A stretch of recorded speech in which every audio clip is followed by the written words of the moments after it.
Yo guys, what's going on? Welcome back to a new video, and today for you guys, we are reacting to Jaden Animation. However, she has not put out a new video for us to react to, so this is not a new reaction. I realized something. I never reacted to one of my favorite videos that she's ever produced, which is also her most popular video, and the one that everyone reacted to a long time ago. Now I'm like maybe 2-3 years after the trend, but it's fine. So today for you guys, we're going to be reacting to, I attempted my first Pokemon Nuzlocke. I love this video. I can't remember it all because it's been 3 years, so you're definitely going to get a new reaction out of me, but I'm very excited for this. Yeah, before the video starts, make sure you guys leave a like and subscribe. Thank you guys so much for all the support you guys always show. Make sure you guys follow my Instagram, my Twitter, and everything. And if you want to see my reaction to her other Nuzlocke videos, it's there or somewhere. I never get the direction right. Someone please tell me how to.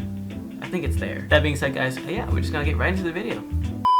Within the Pokemon community, there's a set of self-imposed rules you can add to the games to make them more challenging, called a Pokemon Nuzlocke. You can only catch the first Pokemon you run into per route. If a Pokemon faints, it dies, and you can't use it anymore. And you have to nickname your Pokemon to get more attached to them. That means if you aren't careful, you can technically lose a Pokemon game under those conditions. I've wanted to do a Nuzlocke for the longest time. I've started a couple in the past, but never actually got to finish any because busy. But today's the day that all changes. I decided to make a video on my first full attempt at a Pokemon Ruby Nuzlocke. Let's see how it went. I remember so many pro Pokemon players reacting to this video specifically.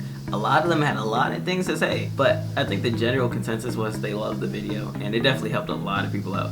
So, that being said, let's keep going, because maybe one day I'll do a Nuzlocke myself, but it seems extremely hard. I just finished Pokemon Arceus, but that took so long, and I'm not 100%ing it, I'm too tired. But anyway, we're gonna go. After breaking free from the back of the moving truck my mom stuffed me in and introducing myself to the neighbor Brendan, the kid that I always thought was a monkey said that he heard screaming up ahead. Professor Birch is getting mauled by a level 2 Poochyena, so I let his Torchic out and she scratches the crap out of it. He gifts me Torchic for rescuing him, and I name her Teriyaki, my first Pokemon. Walking up the route more, I run into Brendan, who challenges me to a battle, where Teriyaki proceeds to also scratch the crap out of his Mudkip. Good job, Teriyaki. You're 2 for 2. Doing great. Professor Birch gives me 5 Pokeballs, and the Nuzlocke has officially started. I walked back up to catch my first Pokemon and ran into a Zigzagoon. Alright, not the best, but I can work with this. You know, I think we're gonna have a really awesome adventure. Kills him. Dude! So Teriyaki one-shotted Zigzagoon with a critical hit scratch, but whatever. Contain your murder a little bit, alright, guy? Route 102 is right around the corner, and that's where I was able to catch Corn the Seedot. Look at us, couple of friends ready to take on the Hoenn region together. After watching the weird kid Wally struggle to catch his first Pokemon, I continued on to Route 104 and found a little Tailo in the grass. Aggressive and screams and hungry? Oh, Just like me, for real. I know your name. In Petalburg Forest, a Team Magma grunt jumps some random professor, so Ari and Teriyaki peck his eyes out. Oh. Oh, hello, Shroomish. I'm gonna name you Onion. I make it to Rustboro, and while getting ready to take on Roxanne's gym, Teriyaki kills another Zigzagoon I was about to catch. What's your problem with Zigzagoons, dude? But it turned out alright, because she also ended up evolving. Onion was able to destroy Roxanne with ease, and we got our first gym badge. Exiting the gym, we catch a glance that Team Magma is up to no good again. Something about the scorching earth or something. And this old man exclaims that they stole his Pico. Here's your dog. Also, you're coming with me. The mayor thanks me by turning me into his errand boy, and I arrive in Dewford to give a letter to Stephen. Alright, what do we got? Ugh. Okay, chomps. After finding Steven, it was time to take on Brawly, the next gym leader. Ari's a stone-cold killer and easily earned MVP in that fight. Things were going well. 2 badges in, and the team is looking good. On my way to the next city, I caught a tentacle on the beach. Squidward. And after beating Team Magma and Brendan again in Slateport, it was time again to get ready for the gym battle with Watson. But as I was fighting some trainers, Chomps the Mawile got electrocuted a bit too hard and was killed. Aww. Jaden, let's battle. I want to show you how strong I am. We just completely skipped past Mawile. It's just like nothing was lost that day. Anyway, alright, let's get back to it. Okay. Ari, this is an electric gym. You're not allowed to fight in here, so you can just wait outside.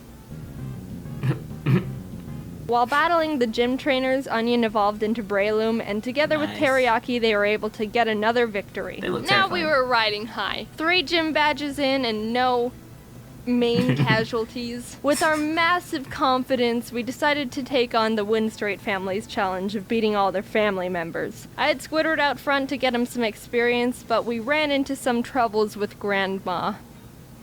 Oh god, Oh, it's gonna do a meditate. high jump kick. We can Yeah, take him gosh. out, but I need a clean switch first. Oh no. So I had to sacrifice Hush Child the Whismer, but honestly that was the safest move to ensure no one else died. Goodbye, Aw. Hush Child. You might be missed. While we were Might heading to is Fall crazy. Arbor, fighting some trainers, Ari evolved. Oh, look at my big bird. Oh, look at you. Yeah. We were almost to Gosh. town, but we had to get through the sooty grass on 113. Oh, jeez. All right, Barf, get in there with Barf. the rest of them. I walked into Meteor Falls to see Team Aqua and Team Magma arguing about water and rocks. Can I go? So get over here. They kept complaining, and I had. Imagine you sat in the middle of a cave. Water is better than rocks, and you're stupid for not thinking otherwise. Sometimes Pokemon logic makes no sense, but you just stick with it. It'll be fine. to go up the volcano they were blocking to fight Maxie, the Team Magma leader. That was a hard fight. Onion and Teriyaki were able to take out his Mightyena and Camerupt, but his Golbat hit hard. Ooh. I ended up having to switch in Ari and double team up to win the battle. Not the most honorable of strategies, but it worked Dang. and we're moving on. On the way down the volcano, I ran into a match shop. Oh, hello there, Chad. Chad? What? You're a female? Did I stutter? Oh. We arrived in Lava Ridge Town and started getting through Flannery's gym. During that time, Squidward was almost killed by a Fury swiping Kecleon. Fury swipes. I hated Kecleon so Oh, much. oh my gosh, that does a lot of No. damage. Stop! Stop. But when it came time to battle, he pulled his weight and more. Honestly, with the team, there wasn't much I could have done to Flannery's fire Pokemon, but Squidward came in clutch by learning Bubble Beam, That's and it good. was all over for her. Badge 4, under our belt. Brendan met up with us outside the gym to give us goggles so we could walk in the sandstorms. I found a claw fossil, Okay. and Anorith was born. I didn't know what to name it, so my friend named him Gary. Now it was Fair time for the 5th gym. After some training, Chad evolved into Machoke, and the team was leveled up. I started the battle with Ari, and after realizing I was in trouble, No voice sleep. Yeah, that doesn't do a lot of damage. Ooh. I managed to Ooh. squeak by with more double teams. Ari was barely able to take out the first slacking, so when the second, stronger one Oh, came out, I knew I had gosh. to use a different strategy. I brought out Onion to leech seed it and try and get more chip damage in, which worked, but he was also killed by Slacking's facade, which I No. thought he could take. Chad was able to finish off the rest of the fight, but that was the Chad got first his death look back. that actually hurt. I'm not crying. Someone's just chopping onions in here. Oh, But with every gosh. down, there's an up. And Corn stepped up and was ready to fill Onion's spot. Let's While leave. passing through Mauville again, Watson asked us to help him turn off the city's generator. And while down there, I found a Magnemite. You want to come with? You want to join? Okay. We kept on Fair our enough. way, catching Spurky the Electrike, and while Okay. fighting some trainers, Corn survived 2 very close calls. He took a Swords Dance boosted Fury Cutter by Ninjask, and a misclick from me, which resulted in him tanking a wing attack from a Talo. Oh no. No! Corn! No! He did good. Dude, Corn, I'm so sorry. You're such a trooper. Good news is Squidward evolved while training, so that's neat. We arrived in Fortree City, and this was a gym I was really nervous about. Not only did we not have a good team to take on If a you're weak flying to type flying moves, gym, raise your but hands. Winona's Altaria is notorious for sweeping teams if she sets up too many dragon dances. Oh, I went to the gosh. grass to train up the team, and the worst happened. Corn was killed by No. pin missile from a Zigzagoon. Wait, no! No. Stop! Corn! Corn, no! See, me at that moment right there, I'm going to throw in Teriyaki. Simply because Teriyaki just has a thing out for Zigzagoons. Corn, no! Corn! You Aw. monster! How could you do this? Is this why you kept trying to kill all the Zigzagoons? Yeah. I want to think that Korn sacrificed himself because he knew we were at too much of a disadvantage going into Winona's gym, and by opening up a space, we could get the type advantage we needed to stand a chance. With a heavy heart, I brought Zip Zap Zop the Magnemite to the team, and realized how much more grinding I was gonna have to do. I had to fight so many Merrills to get Zip Zap Zop on par with the rest of the team. You want to know how many? The move Thunderbolt can be used 15 times before it runs out. And I had to go back to the Pokemon Center almost 6 separate times to refill it. Meaning Zip Zap Zop killed more than 80 Merrill that were living in that lake. Winona led with Swellow, which Zip Zap Zop was able to take out. But she immediately brought out Altaria, which made me very scared because I know she's got Earthquake on that thing. I didn't have a clean switch, and I knew no one on the team could take 2 hits from this Cloud Bird. So I ultimately decided that I'd have to have Zip Zap Zop paralyze it in exchange for his death. Goodbye, Zip Zap Zop.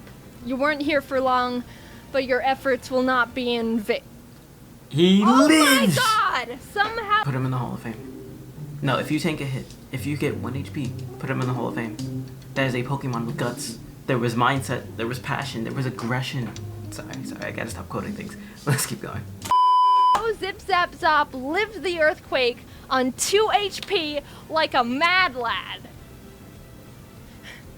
Korn must have been looking down on us for that one because there was definitely a 90% chance Zip Zap Zop was supposed to die there. Probably. With that string of luck, I was able to switch Ari in for Zip Zap Zop to predict another earthquake and started chipping away at the Altaria, which was not going to be easy. She was already starting to stack up those dragon dances, which make her moves even more powerful, and I was legitimately sweating. But with what little luck we had left, Winona got greedy and tried to get in that last dragon dance, and that's when Ari was able to swoop in and snipe that kill. If that Altaria would have decided to attack at any point, she would have one-shotted anyone and everyone on my team. Thank you, Korn.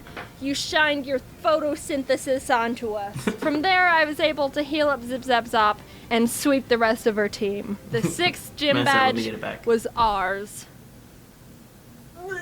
Outside the Safari Zone, I found a Duskull I was able to catch. I tried to have Gary on the team since resurrecting him from the dirt, but he honestly has like no moves that do damage, so I decided to replace him with Sin. We arrived in Lily Cove and I tried fishing on the beach for a Pokemon, but Chad punched the Whalmer I reeled up too hard and killed it. We stormed Team Magma's base, and while trying to get the Master Ball they've got on the ground, an Electrode exploded and almost killed Chad, which was uncalled for. After beating their admin, they escaped into a submarine, and I went on to fight the next gym. Tate and Liza were the first double battle gym leaders, and I didn't realize until too late that I was just a tad underleveled for them. Let's see how bad. They don't have any more than 2 Pokemon, so I think we should be okay. Let's see how bad. Oh. 42? A tad is crazy. Uh-oh. Sin and Zip Zap Zop made a good duo, being able to confuse and paralyze them, but Solrock managed to get off a Sunny Day powered flamethrower in Zip Zap Zop's face, which totally killed him. That really sucked. He put in so much work for the team and really carried us this far. Okay, not saying that. I am probably the worst Pokemon player in existence because I sit there and I'm like, if it's not a move that's going to hurt him, I don't want it. Not saying that. I understand you need Paralyze for a lot of things. You need Hypnosis, you need Sleep and all that stuff. But it's just, for some reason, if it doesn't hit them, it just bothers me. I don't know why. I know pro players would probably hate me. But you know what? It's just, if it doesn't hit them, I'm not satisfied. And I don't know why. I'm a mid Pokemon player. I know this already. Let's keep going. The rest of this fight's for you, Zip Zap Zop. Squidward came out, and together with Sin, were able to finish off the duo, getting us our 7th gym badge. Alright, Spurky, you're up. I think I single-handedly wiped out the entire water Pokemon population between Zip Zap Zop and Spurky. I went to Shoal Cave and caught Blubby the Spheal, and went out to take on Maxie one last time. For some reason, I didn't learn my lesson when being underleveled for Tate and Liza, because I was even more underleveled for Maxie. My Deanna. 41. It doesn't go down? This fight was rough. Chad was able to take out his Mightyena, but I resorted to Squidward when his Crobat came out, and luck wasn't on my side here, because Squidward was killed by a high roll wing attack. Dang! The way Pokemon works is there's a small range of damage an attack can do. It's not actually the same all the time, and it's kinda based on chance. So even though it looked like Squidward could have lived 2 wing attacks, Maxie was able to get a low roll on the first one, and a high roll on the second. I hate which that was so much. the death of Squidward. I'm But glad it someone wasn't explained time that to because give up. I always We thought it had was just to a feel thing. persevere for Squidward. Ari came in and took out the Crobat and lived on 1 HP when hit by Camerap's Rock Slide. It was a tough battle, but we squeaked by. Barely. Barely. After that fight, I needed to take a step back and seriously grind up the team again. You If said we we were can't just a keep bit losing. more underleveled, we would have been murdered. Blubby joined the team and we got to work, eventually arriving in Sutopolis. Oh, Stephen so and the fully Sutopolis gym evolved. leader Wallace were there saying Groudon was in the cave because someone used the wrong orb and pissed him off. So I went in there, walked up to Groudon, and master balled him immediately. There's no way I'm fighting Groudon. Now get in the box. Get in While the fighting box. Wallace, Spurky was able to take out his Love Disc and Celio. Sin beat his Whiscash, and Chad finished off the Milotic. The team was perfect. They looking good. And after obtaining our final gym badge, I knew we were ready for the Elite Four. We got through Victory Road. Wally tried to Nice. fight us for the last time, but he just needs to stop. We exited the cave, and there it was. The final challenge.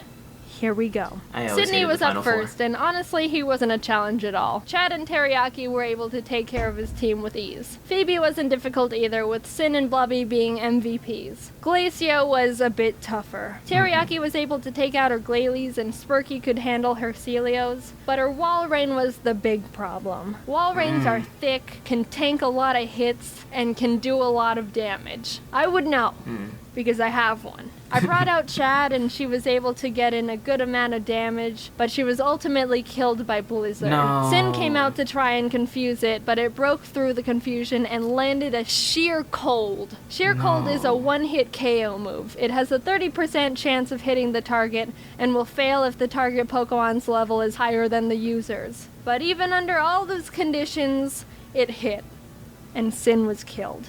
Two great team members, No. down and out. Chad was with us for so long and pulled so much weight, and He Sin did. got us through some really tough battles. Even with those losses, we were able to finish Glacia off and move on to the final Elite Four member, Drake. Drake's got a tough team, but we've got a... I'm gonna stop it right here, real quickly, simply because not saying like that. This is probably extremely hard to play at Nuzlocke when you get to the end, because sometimes my strategy is just I have to sacrifice a Pokemon so we can prevail as a whole. You know, you can't do that because then you'll just lose all your Pokemon eventually, and you'll start from scratch, and you got to go build a whole new team and everything, and then you just can't complete the game.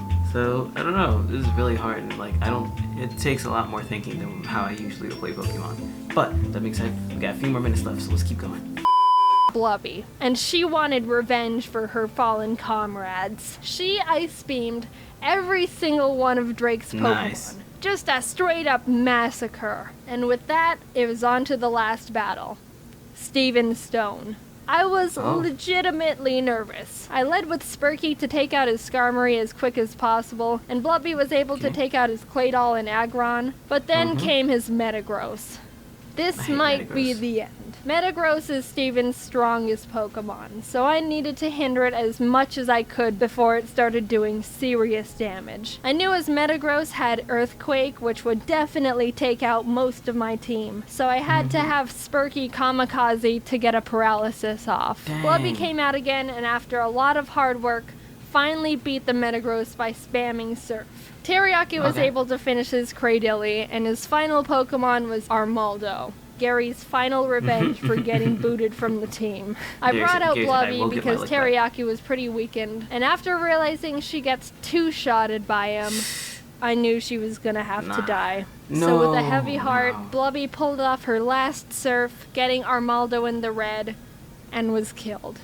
Oh. Teriyaki, the Pokemon who's been with us from the start, who's seen Okay. her friends die in front of her, the OG, refused to let any more murder happen. Yes, Onion, sir. Corn, Zip Zap Zop, Squidward, Chad, Sin, Spurky, Blubby. Their zeros and ones won't go down in vain. One good kick to the head, and we did it. We completed Got your the lick back. Pokemon Ruby Nuzlocke. Teriyaki and Ari were the only survivors, but the whole team put in a lot of work to get us to number Aw. 1.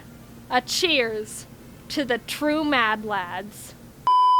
That's the end of the video, guys. Honestly, I couldn't remember like most of the video from when I watched it years ago, but it's still amazing to watch again, and it's like watching it all new and stuff like that. And I love this, like watching Pokemon all the time. I could do this again. If you guys want me to react to the other Nuzlockes, I will do that, but you gotta let me know. Like, I have to know this. That being said, guys, make sure you guys leave a like and subscribe. Thank you guys so much for all the support you guys have been showing, and I will talk to you guys in a bit. See ya.